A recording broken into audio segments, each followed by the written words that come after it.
500 000 euros. C'est le montant total des cotisations retraite qui te seront prélevées au cours de tes 43 années de carrière si tu gagnes 2 000 euros net mensuels. Pourtant, ce demi-million d'euros, tu n'en verras jamais la couleur. C'est tout juste si l'État te reversera de quoi survivre misérablement les dernières années de ta vie avec un revenu amputé à minima du tiers, voire de moitié par rapport à ton dernier salaire. Mais ce n'est pas le pire. Loin de là. Cela ne t'a pas échappé, les réformes des retraites s'enchaînent. La raison est simple. Notre système est au bord du gouffre. J'irai même plus loin en disant que l'État français porte à bout de bras une véritable escroquerie en bande organisée. Dans cette vidéo, je vous révèle toute la vérité sur notre système de retraite. Une vérité basée sur les chiffres, une vérité mathématique. Je ne fais pas de politique ici, je n'ai aucun électorat à séduire. Quel que soit ton avis sur notre système, je te demande simplement d'aller au bout de cette vidéo, surtout si, comme moi, tu as entre 18 et 55 ans, car tu es directement concerné par la catastrophe qui nous attend. Je serai ensuite ravi d'en discuter avec toi dans les commentaires, donc n'oublie pas de t'abonner à la chaîne et d'aimer la vidéo pour toujours plus de contenu gratuit sur nos finances personnelles. Allez, c'est parti!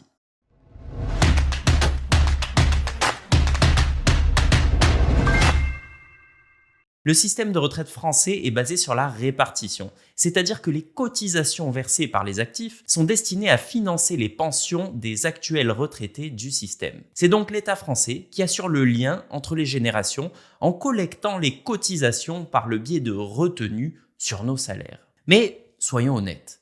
Qui connaît le montant des sommes prélevées sur son salaire au titre des cotisations retraite? Cette information se cache dans nos bulletins de salaire sous différents noms, souvent incompréhensibles pour le commun des mortels. Vieillesse, cotisation déplafonnée, Ircantec, Argic, Arco, etc. Si l'on fait le total de ces lignes diverses et variées, les prélèvements pour les retraites s'établissent aujourd'hui autour de 25% des revenus bruts. Bien entendu, il existe des régimes spéciaux et de nombreuses subtilités, mais cette approximation correspond aux chiffres mentionnés par le Conseil d'orientation des retraites. Je reprends donc mon exemple dans l'introduction. Si tu gagnes 2 000 euros par mois, soit 31 000 euros bruts annuels, les cotisations retraite employeurs et salariés s'élèvent à 8 000 euros sur l'année. Si l'on imagine que ton salaire n'augmente pas tout au long de ta vie, ce qui est très peu probable, mais suit simplement l'inflation à 2% par an, cela nous donne au bout de 43 ans 500 000 euros de cotisations qui t'auront été prélevées. Maintenant, imagine si l'État n'était à aucun moment intervenu dans ce processus et t'avait restitué les sommes au fur et à mesure pour que tu les gères toi-même. En les plaçant sans risque sur ton livret A ou un fonds euro d'assurance vie, disons à 3% par an, tu obtiens à l'issue de 43 ans de cotisation 1 million d'euros à la retraite, sans risque. Incroyable. Si tu prends un risque modéré et que tu investis sur une allocation équilibrée en mélangeant obligations, SCPI et peut-être un peu d'actions, la performance long terme devrait facilement atteindre les 5% par an. Tes cotisations retraite, ainsi investies progressivement, deviennent 1,5 million d'euros après 43 ans. Pour finir, si tu as un horizon long terme, il ne semble pas aberrant d'investir ton épargne retraite sur des supports offensifs, comme les actions en bourse. Historiquement, la bourse progresse de 10% par an en moyenne sur le long terme. Ainsi, si tu te contentes de suivre le marché, ce qui est très simple aujourd'hui, je te donnerai des exemples un peu plus loin, ton épargne retraite s'élèvera alors, 43 ans plus tard, à 5,5 millions d'euros. On est bien d'accord, 5 millions d'euros dans 43 ans n'auront pas la même valeur qu'aujourd'hui. Corrigeons donc de l'inflation. On obtient ainsi, dans nos 3 scénarios, 400 000 euros, 650 000 euros et 2,4 millions d'euros en valeur réelle d'aujourd'hui. Disposer de 2,4 millions d'euros correspond, avec un taux de retrait de 4% par an, à percevoir une retraite de 8 000 euros par mois, sans que ton capital ne s'épuise jamais, d'après les nombreuses études académiques sur le sujet. Est-ce que vous imaginez? Sans augmenter les cotisations retraite, rien qu'avec la possibilité d'investir petit à petit ces dernières, une personne gagnant 2 000 euros net mensuels de revenus toute sa vie, sans évolution salariale, se retrouverait avec 2,4 millions d'euros en valeur actuelle qui lui procurerait une rente de 8 000 euros mensuels sans jamais épuiser ces 2,4 millions. On pourrait même imaginer la transmission d'une partie de ce capital à ses enfants pour les mettre à l'abri grâce aux fruits d'une vie de labeur. Ce que nous venons de décrire est en réalité un système de retraite par capitalisation. Le système utilisé dans les pays anglo-saxons, États-Unis en tête, où chaque personne se crée lui-même sa propre retraite en investissant, mois après mois, ses cotisations. Par opposition donc au système de répartition, comme le modèle français, où nos cotisations servent à payer les retraites des générations précédentes. Et c'est là, selon moi, tout le problème. Au lieu de faire travailler l'argent de vos cotisations à 3, 5 ou 10% par an, celui-ci est directement versé aux générations précédentes qui se servent de ces sommes pour en vivre. L'argent ne travaille donc à aucun moment car les caisses de retraite françaises fonctionnent à flux tendu. Aucun euro que vous cotisez n'est jamais investi. Et c'est de mon point de vue toujours l'une des grosses faiblesses de notre système de retraite et même de notre pays. La France ne dispose d'aucun fonds de pension, d'aucun fonds souverain capable d'investir dans les entreprises créatrices de richesses. Nos retraités n'en profitent donc pas. Et nos entreprises non plus, car les fonds des retraites ne peuvent pas servir de source de financement à ces dernières. Et la France perd peu à peu sa souveraineté, puisque les autres nations, elles, ne se privent pas pour acheter nos fleurons industriels à bas prix. Un vrai gâchis dans tous les domaines, même si les retraites sont au premier plan, bien sûr. Une étude de Natixis résume d'ailleurs parfaitement cela. 1 euro d'aujourd'hui investi en 1982 fournit une richesse retraite de 1,9 euros avec notre système par répartition. Ce même euro investi sur la même période aurait donné 21,9 euros en richesse retraite s'il avait été investi dans une allocation équilibrée, 50% actions, 50% obligations, via un système par capitalisation. En d'autres termes, notre système de retraite a été 11 fois moins efficace qu'un système par capitalisation sur la période étudiée. Une question légitime vient alors à l'esprit. Mais pourquoi la France a-t-elle à l'origine choisi un système de retraite par répartition? Ce choix a été fait sous la contrainte. En sortie de la Seconde Guerre mondiale, la France est extrêmement endettée et le pays fait tourner la planche à billets pour financer l'effort de guerre, puis pour se reconstruire. Ce qui, bien sûr, dévalue le franc. 4 années se succèdent à plus de 50% d'inflation par an. Cela signifie qu'un objet coûtant 100 vaut désormais 500 4 ans plus tard. En d'autres termes, notre monnaie a perdu 80% de sa valeur. Et à cette époque, la plupart des retraites sont alors financées par de l'épargne accumulée par les travailleurs. Or, en sortie de guerre et suite à ces 4 années d'inflation massive, ces réserves privées ont, vous l'aurez compris, perdu 80% de leur valeur. Afin de permettre à des centaines de milliers de Français âgés de ne pas mourir de faim, les pouvoirs publics ont instauré qu'à partir de ce jour, les travailleurs n'épargneraient plus pour leur retraite, mais pour celle de leurs aînés. Mais il faut savoir qu'à l'origine, dans les années 50, le montant des retraites versées était minime, de l'ordre de 60 euros par mois en pouvoir d'achat d'aujourd'hui. De même, celle-ci était versée à partir de 65 ans, alors que l'espérance de vie était du même ordre de grandeur. Suite à cela, boostés par des années fastes, les 30 glorieuses, ainsi que par une démographie en pleine expansion, les retraites françaises par répartition n'ont cessé de proposer des conditions de plus en plus avantageuses, et tant mieux, tant au niveau de la pension que de l'âge du départ à la retraite. Mais ce temps, malheureusement, semble révolu. En réalité, ce système est en train de se muer en véritable escroquerie en bande organisée par l'État. Vous avez probablement entendu parler de Bernard Madoff,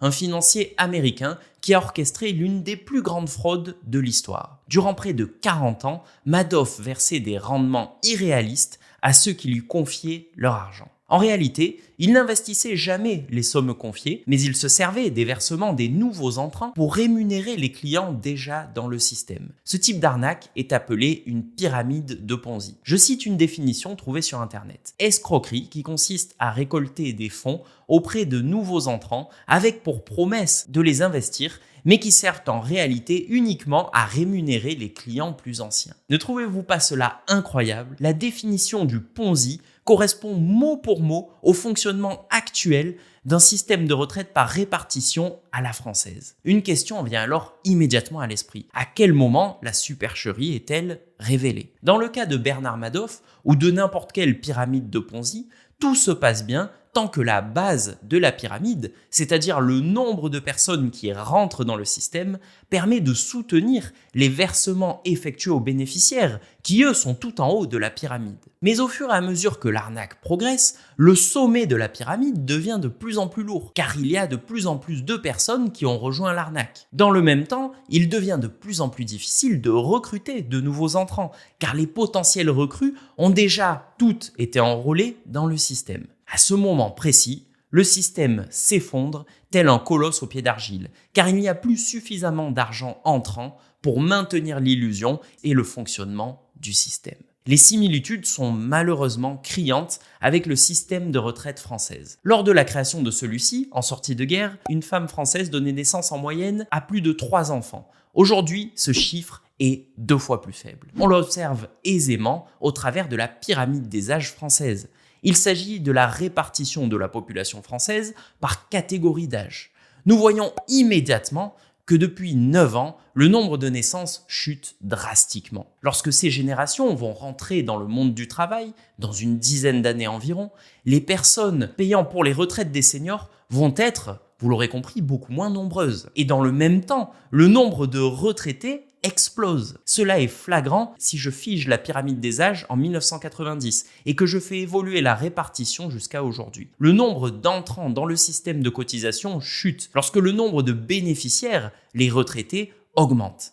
Et que se passe-t-il dans tout système de Ponzi lorsque la base de la pyramide devient trop faible pour supporter le haut, c'est-à-dire les retraités? La supercherie est révélée et le système explose. Donc les millions de Français qui ont cotisé toute leur vie, enfin, cotiser n'est pas le terme exact, on devrait dire qui ont donné le fruit de leur travail à la génération précédente, se retrouvera tout simplement complètement démunis. Vu la forme de la pyramide, nous serons dans une configuration très délicate dans une dizaine d'années tout au plus. Désolé de te le dire, mais si tu as aujourd'hui entre 18 et 55 ans, tu seras probablement l'un des dindons de la farce. Mathématiquement, je ne vois absolument pas comment cela peut être évité. Si vous avez 3 enfants qui travaillent pour payer la retraite d'un seul parent, ok, c'est tenable. Si cette même pension doit maintenant être supportée par un seul enfant, c'est beaucoup plus difficile, voire impossible. Maintenant, que peut-on faire pour éviter cela? C'est relativement simple en réalité. Tu vas devoir te créer ta propre retraite par capitalisation. Point positif, comme nous l'avons vu dans l'étude de Natixis, une retraite par capitalisation prenant un risque modéré est 11 fois plus performante qu'une retraite par répartition. 1 euro que tu mettras de côté en te créant ta propre retraite devrait produire 23 euros de richesse retraite, toujours selon cette même étude. Il n'y a donc pas à hésiter, selon moi il faut foncer maintenant. Mais comment bâtir ta propre retraite par capitalisation concrètement? Si l'on veut reproduire le portefeuille mentionné dans l'étude Natixis par exemple, il suffit d'un support défensif, comme le fonds euro d'une assurance vie, ou un ETF obligataire long terme, et un support plus offensif qui va booster ta performance. Pour cela, tu peux acheter des parts d'ETF Monde qui investit automatiquement dans les 1500 plus grosses entreprises mondiales. Et c'est tout. Pour pouvoir loger ces supports, il suffit d'ouvrir un compte qui va recueillir l'épargne mensuelle que tu vas dédier à ta retraite. Pour cela, tu as 4 combinaisons selon moi. 1. Une assurance vie. Ton argent n'est à aucun moment bloqué et tu bénéficies d'un avantage fiscal. Et tu peux y investir sur chacun des 2 supports mentionnés précédemment, à savoir 50% dans un fonds euro garanti en capital et 50% dans un ETF MSCI World par exemple. Tu peux à la place utiliser une combinaison PEA plus compte titre. Tu auras une seule ligne dans ton PEA, à savoir un ETF Monde, et une seule ligne dans ton compte titre qui sera un ETF obligataire. L'avantage est que tu auras un tout petit peu moins de frais qu'en assurance vie, mais tu dois gérer 2 comptes différents et bien sûr, tu n'as pas d'avantage fiscal pour le compte titre. Tu peux également utiliser un plan épargne retraite, PER.